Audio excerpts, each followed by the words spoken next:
Well, hey everybody, welcome to Coastal Online. We are so excited that you've joined us today.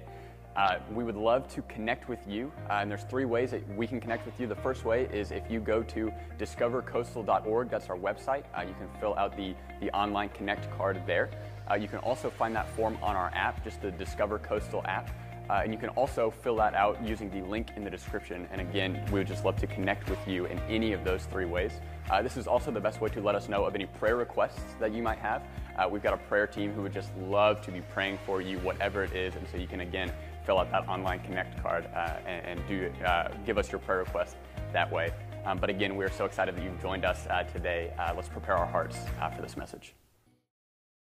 It's good to see you guys. Thanks for braving the weather. I think most of the people were able to get here after the rain stopped being mean to us. But I'm grateful that you are here. Like Amy said, my name's Kyle. We planted Third Coast Church Easter of 21. So where our church has not existed outside of a global pandemic. So I'm not really sure what it's like to touch people and stuff like that. But we're grateful for the partnership between Coastal and our church. Me and Aaron have joked around where our sending church is Heritage Park Baptist Church up in Webster. Coastal has kind of functioned as maybe they're our mother church, our Heritage Park's our mother church. Coastal's like the crazy aunt church that you hang out with in the summer before you go off to college. So I'm grateful that y'all can be crazy aunts.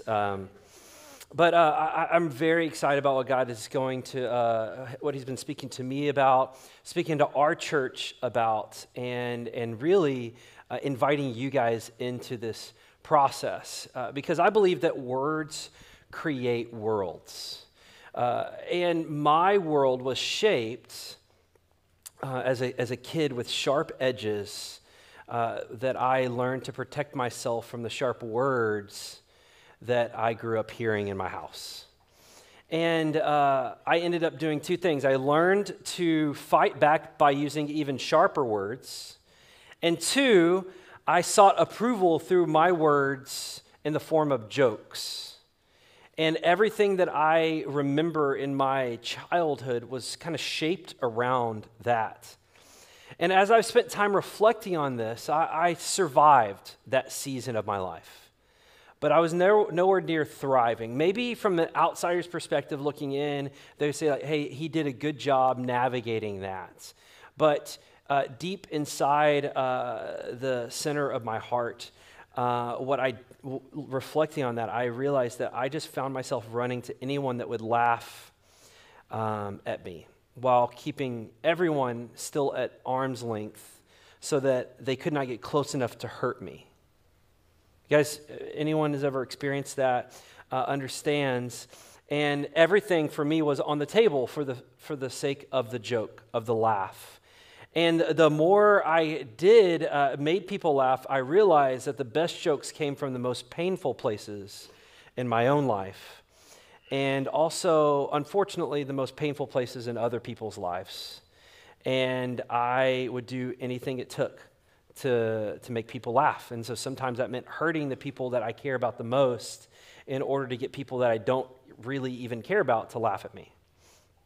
And so I'm not an expert by any stretch of the imagination as it pertains to using my words well. I would consider myself an addict in recovery in this area. And I can't seem to stay sober very long either. But what I wanted to do today is kind of take a journey together to kind of look inwardly in our heart, maybe deconstruct some experiences that we had growing up and maybe some experiences that we've been living out of, and then hopefully reconstruct what the gospel says about how we should use our words.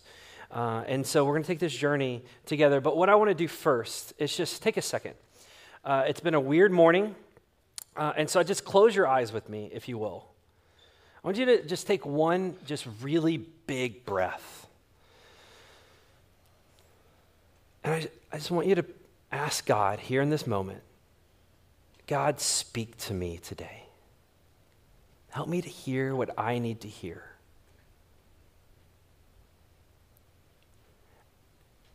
And then I want you to pray for the people on your immediate right and left. Just that God would speak to them today. That they would hear the words of God. And then because we're all in this together, we are a big community. I want you to pray for the person right in front of you. You may not even know their name, but just pray that God would speak to them in a powerful way. That they would encounter Jesus this morning. And then finally, I ask you to pray for me, that I would speak the words of the scriptures and not my own. Lord, we receive that. It's in your name we pray. Amen. So we're going to open up the scriptures to James chapter 3. If you have a Bible, turn to James chapter 3. We're going to look at verses 2 through 10 this morning. And we're going to kind of walk through it together and kind of see kind of the way it talks about words and how they create worlds around us. And if you've ever read this passage before, like me, I always feel bad when I finish reading this because I'm like, man, I've failed, right? And so what I pray is as we look at this is that we will not, maybe we feel some conviction, but we will feel hope at the end of that. Because the beautiful thing about the gospel is, yes, the gospel identifies our sinfulness, but it also gives us a solution to that sinfulness, which is Jesus and him paying the debt, our debt that was owed on our behalf. And so don't feel shame, feel hope. Okay, so it says, verse 2, for we all stumble in many ways. And if anyone does not stumble in what he says, he's a perfect man, also able also to bridle his whole body. If we put bits in the mouths of horses so that they obey us, we guide their whole bodies as well. Look at the ships also. They are so large and are driven by strong winds. They are guided by a very small rudder, wherever the will of the pilot directs. So also the tongue is a small member, yet boasts of great things. How great a forest is set ablaze by such a small fire. And the tongue is a fire, a world of unrighteousness. The tongue is set among our members, staining the whole body, setting on fire the entire course of life, and set on fire by hell. For every kind of beast and bird, of reptile and sea creature can be tamed and has been tamed by mankind, but no human being can tame the tongue. It is a restless evil full of deadly poison. With it we bless our Lord and Father, and with it we curse people who are made in the likeness of God. For the same mouth come blessing and cursing. My brothers, these things ought not be so. Such a powerful, dense passage of Scripture that just talks to us about the power of words.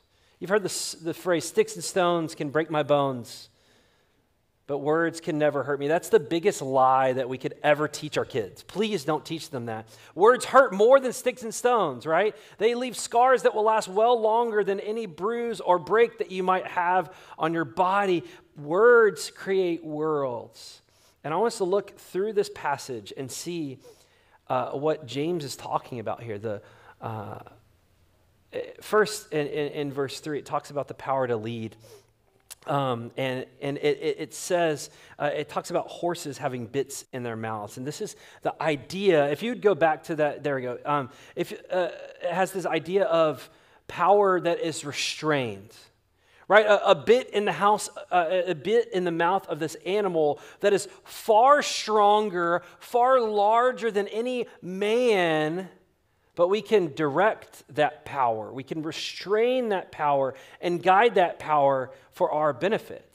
This is incredible. If you ever sat on a horse, you kind of understand what I'm talking about. It's like this horse can do whatever it wants to me if it chooses. But you tug it a little right, a little left, and they turn. Like, wow, like this is incredible. It reminds me, my wife and I, we have been foster parents for a long time. Our first foster placement, we had for about a year. And he and I were like best buds, right? We had matching clothes. We would go mow the yard together. He had his like little lawnmower. He'd come behind me, had bubbles come out of it, right? I would have my little hammer working in the garage, and he would be banging on some wood. Like we were best buds. And if you're familiar with the foster care system, the word of the CPS worker is really powerful and significant. And it is kind of similar picture of this power restraint. And I remember almost a year into us having this boy in our home, we're standing in the courthouse before the judge and the CPS worker. Even though right before she spoke, the attorney that was in charge of this boy, making sure what's best for this boy happens, he had said, hey, I think this is the best home for him to be in. The CPS worker didn't. And she unleashed the power of her words, and it changed the trajectory of our life and his life. And in that courthouse, with the floors that I don't know when the last time they were vacuumed, the judge decided to move him out of our house. And it was a devastating time for me and my wife. I remember we both literally collapsed onto that carpet. We didn't care about the whoever's been standing there. We were crushed. But flash forward a couple years, we had some space to heal through being in community with other believers and just allowing the gospel to wash over our lives. CPS called us and said, hey, there's this girl that's at the hospital. Her mom just gave birth. Would you guys be interested? We're like, yes. So my daughter came home 3 days old, straight from the hospital to our house. We navigated the foster care system yet again. And just as impactful as the first situation, the CPS worker's words were just equally as impactful, right?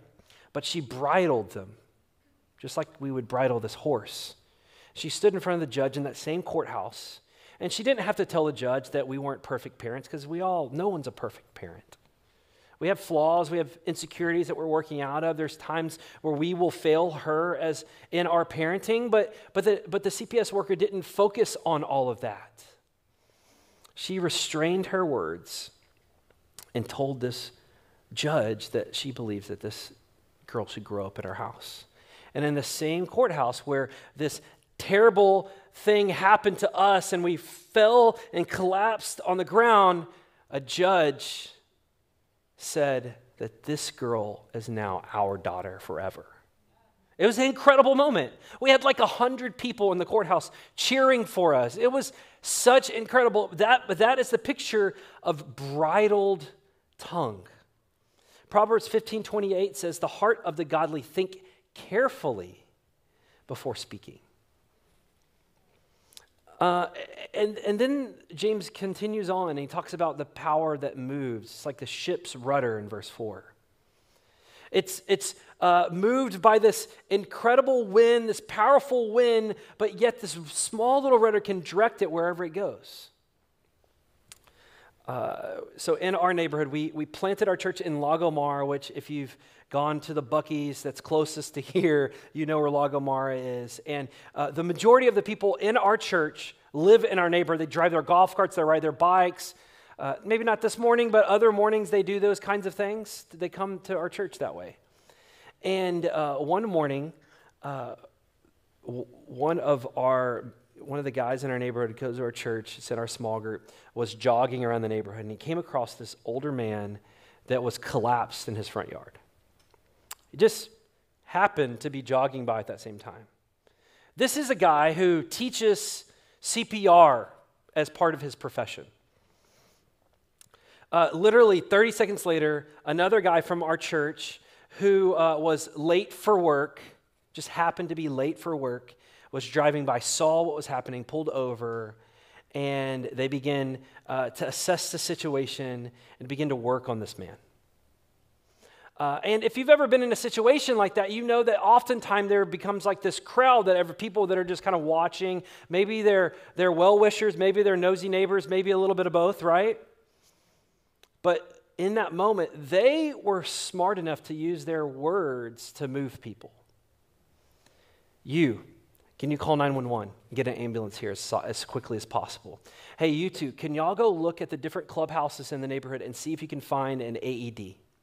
Hey, will you stand by the gate and make sure that the gate is open so whenever the ambulance comes, they don't have to wait on the gate to open? Hey, can you stand on the corner and direct traffic so that whenever the ambulance gets into the neighborhood, they can get here as quickly as possible? They use their words to move people.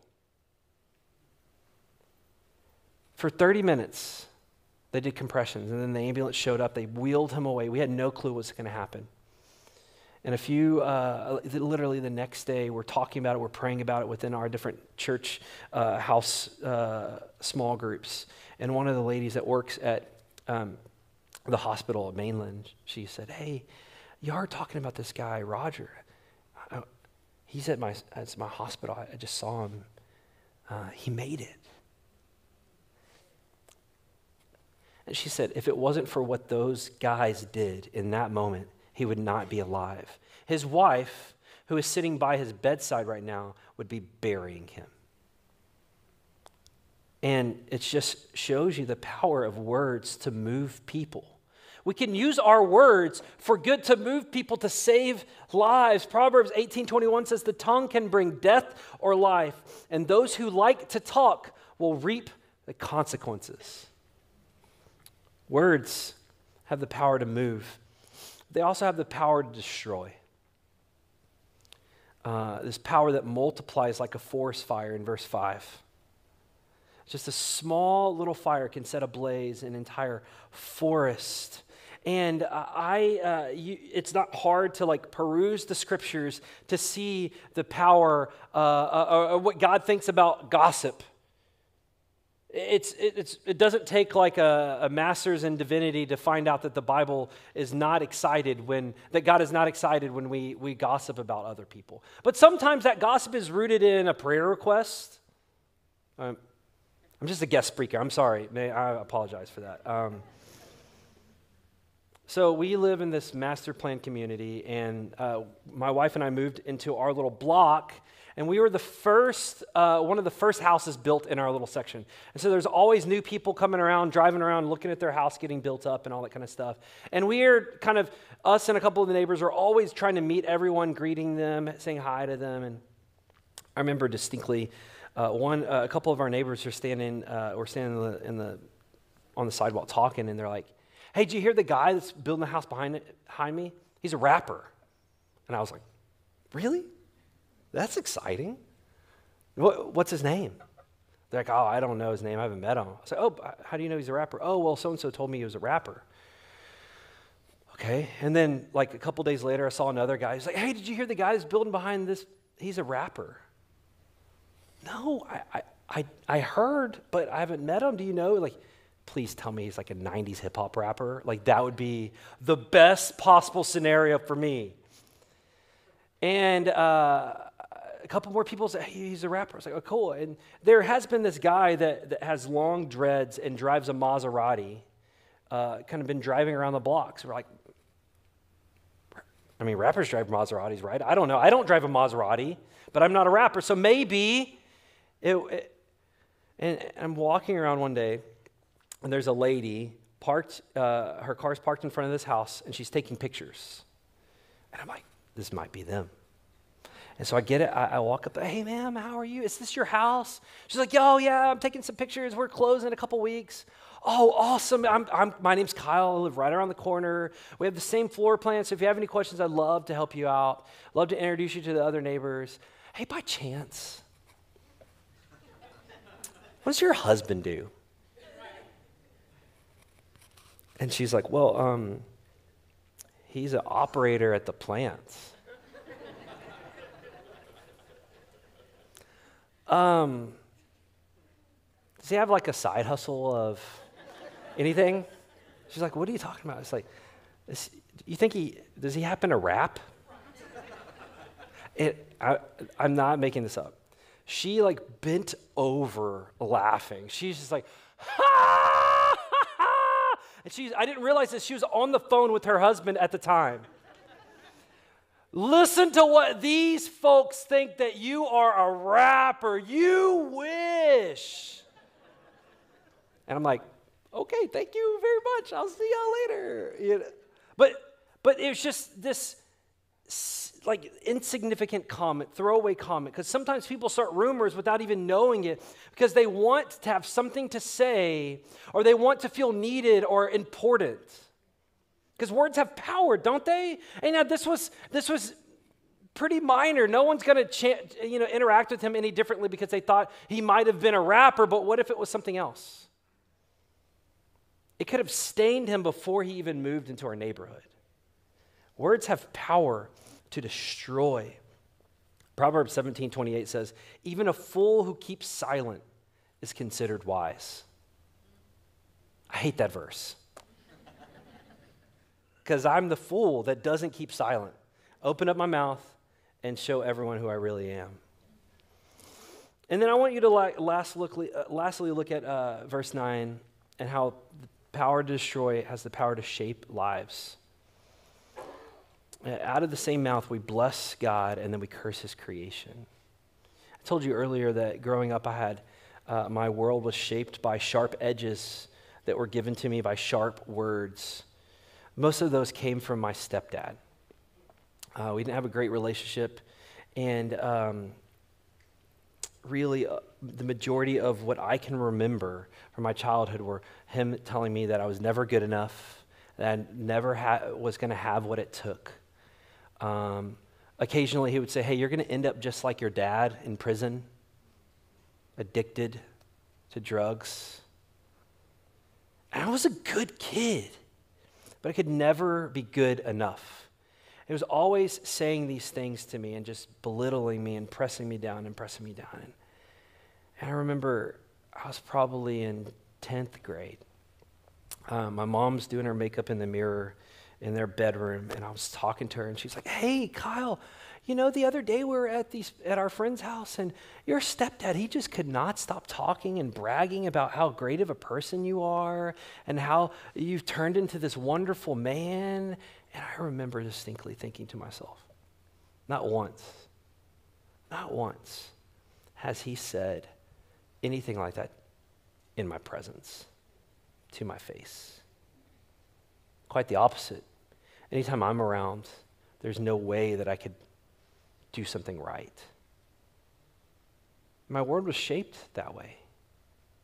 I don't know what he was thinking, but the way I received his words were, hey, I'm never going to have what it takes. I'm never going to be good enough. It's hard.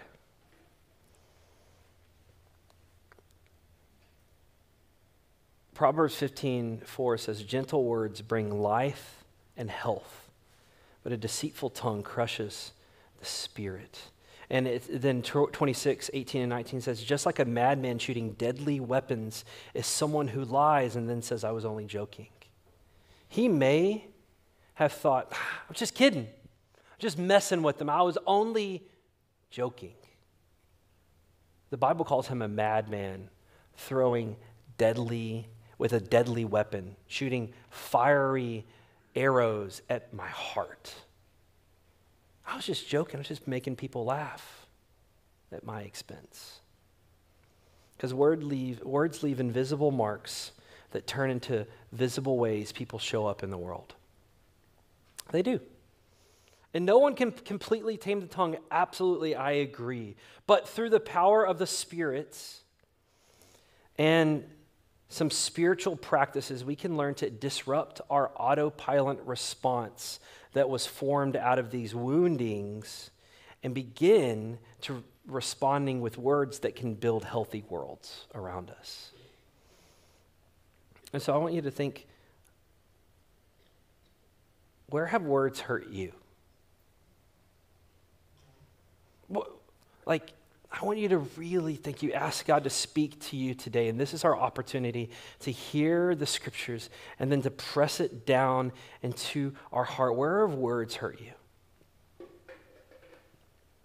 What's something that maybe was said to you that wounded you so badly that you created a defense strategy that now rules over your life, just like mine?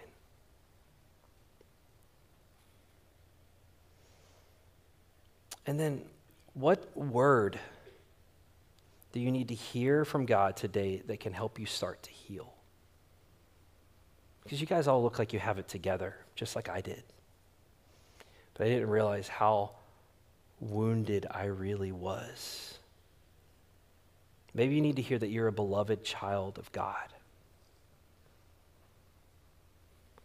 Maybe you need to hear that you matter and that you're worth it, no matter what kind of baggage you might be carrying with you. Maybe you need to hear that your life has purpose. You need to be reminded that Ephesians 2:10 says that you were created, that you are God's masterpiece, created for good works that you should walk in. You matter so much to God that even though you may have sinned and turned your back on him, he has never turned his back on you. Never once has he turned his back on you. But the separation that is a result of your sin has created a life where wounding after wounding after wounding has caused farther and farther separation.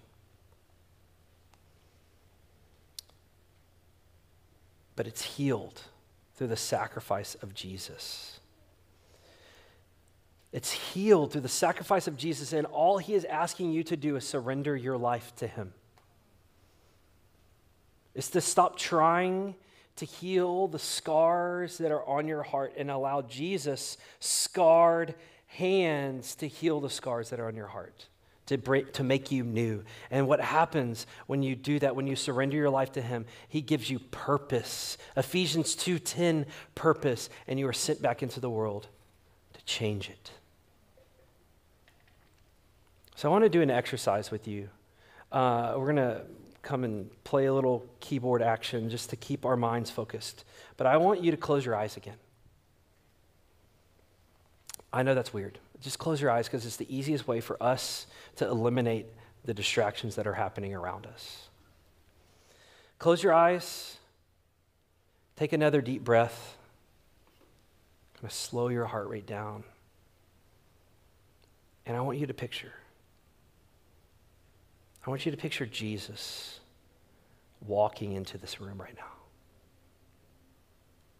Or maybe if you have had a bad experience with Jesus, someone that you deeply trust and you know that cares for you.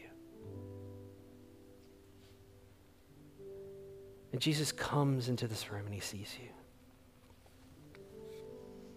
He walks over and he's standing right in front of you, just you and him.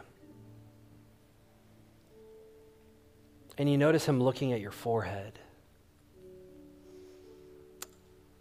And you realize there's a name that's been written on your forehead. A name that you've been carrying all of your life. You've been living out of all of your life. It's a name, all of your life. It's a name that you know isn't from God, but still has defined you. He's looking at it. What's that name? I want you to focus on that. I want you to see it. What does it say?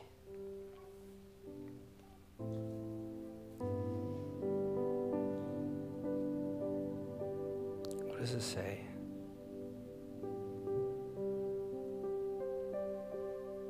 It's not from God, but it's been defining your whole life.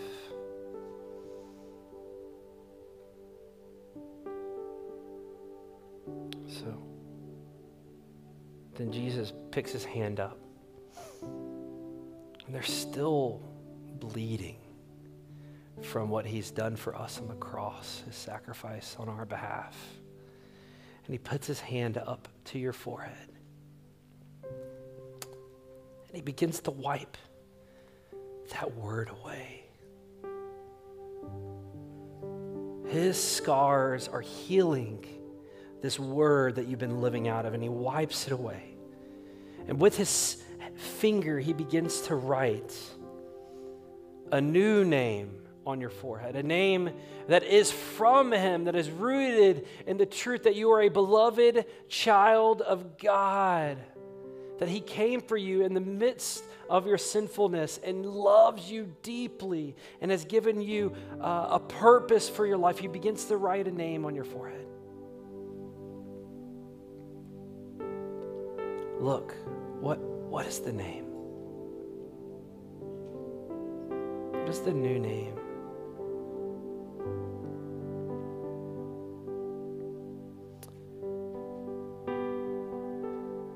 And then he puts his arms around you and gives you the best hug that you've ever felt. The loving arms of Jesus are wrapped around you, and you are at peace. Nothing in the world can take you out of this moment. His arms are around you, and he whispers something into your ear. A short little phrase. What does he say?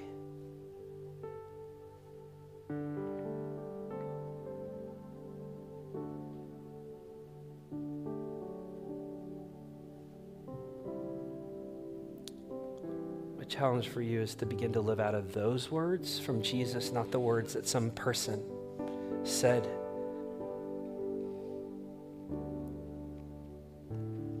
Lord Jesus, we're so grateful. We're so grateful that you love us. And it has nothing to do with our goodness. It has to do with your goodness. And I'm so grateful that you've seen the wounds that we've been living out of. You already knew the word that was written on our forehead, this word that makes us keep our head down instead of lifting our head up. And I am thankful that you have given us a new word to live out of today. A word that has gospel truth written all over it. A word that is healing and not hurting.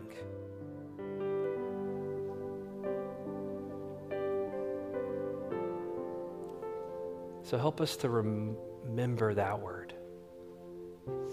At lunch, this afternoon, tomorrow, and for the rest of our lives. We walk in the gospel truth, not in a lie. We love you. It's in your name we pray. Amen. Thank you so much for joining us. We hope that message was encouraging and edifying and challenging to you. We cannot do anything that we do without your generosity. And so if you are looking to give or to tithe, there's 3 ways that you can do that. The first way is through our website, discovercoastal.org/give. The second way is through our app. Again, that's the Discover Coastal app. And the third way is you can physically mail that in with the address below. But also, we would love for you to follow us on social media. Check us out and stay up to date with everything that's going on. But again, thank you so much for joining us this week.